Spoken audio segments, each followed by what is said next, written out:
एक बार की बात है, यात्रा में निकला एक बड़ा सा जहाज समुद्री तूफानों में फंस जाता है।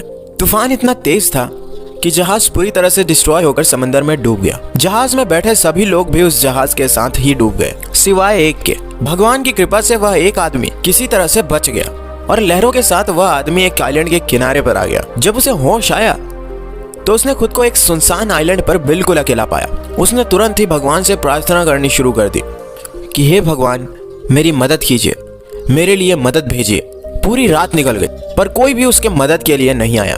वह आदमी हर दिन ऐसे ही भगवान से प्रार्थना करता पर कोई भी उसकी मदद के लिए नहीं आता। ऐसे करते करते 15 दिन निकल गए। अब वह आदमी भी पूरी तरीके से हार चुका था और उसने यह मान लिया था कि अब उसकी जिंदगी इसी आइलैंड पर कटनी है।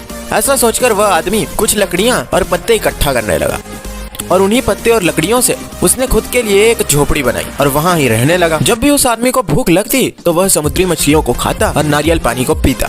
ऐसे ही उसकी जिंदगी चलने लगी। एक दिन जब वह आदमी आग जलाकर खाना ढूंढने गया था तो उसके झोपड़ी पर आग लग जाती है। जब वो वापस आया तो उसने देखा कि उसकी झोपड़ी पूरी तरीके से जल चुकी है। उसे बहुत बुरा लगा। इस बार उसने भगवान को कोसते हुए कहा, भगवान, एक तो आपने मेरे लिए कोई मदद नहीं भेजी, ऊपर से इतनी मेहनत से मैंने एक झोपड़ी तैयार की थी, उसे भी आपने मुझसे छीन लिया।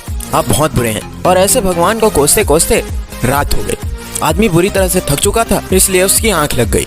सुबह होते होते एक तेज आवाज से उसकी नींद खुल गई और जब उसने आंखें खोली तो उसे विश्वास नहीं हुआ। उसने देखा कि आइलैंड के किनारे पर एक जहाज उसकी मदद के लिए आ पहुंची है। आदमी जल्दी से भागकर उस जहाज में चढ़ गया और जब उसने जहाज के कैप्टन से पूछा कि आपको कैसे पता चला कि मैं सुनसान आइलैंड पर फंसा हुआ था, तो कैप्टन ने कहा कि हमें तो आपने ही आग जलाकर सिग्नल दिया था, तभी हमें पता चला कि टापू पर कोई फंसा हुआ है और इसलिए हम आए। पहले तो उसे कुछ समझ नहीं आया, फिर उसे याद आया कि उसने जो झोपड़ी बनाई थी वो जल गई थी और तब उसे समझ आया कि उसी झोपड़ी की धुएं को देखकर कैप्टन उसे बचाने पहुंचा है। वह व्यक्ति बहुत खुश हुआ और उसने भगवान का शुक्रिया अदा भी किया। तो दोस्तों, इस छोटी सी कहानी से हमें बहुत बड़ी सीख मिलती है। हम अपनी जिंदगी में कई तरह की प्लानिंग बनाते हैं और चाहते हैं कि उसी तरह से हमारी जिंदगी चलने लगे, और जब ऐसा नहीं होता है तो हमारा विश्वास डगमगाने लगता है, सब्र का पुल टूटने लगता है और ऐसे विपरीत परिस्थितियों में हम भगवान को दोषी ठहराने के साथ साथ उन्हें कोसने लगते हैं। पर ऐसी परिस्थितियों में हमें भगवान पर विश्वास बनाए रखते हुए उस परिस्थिति का सामना करना चाहिए,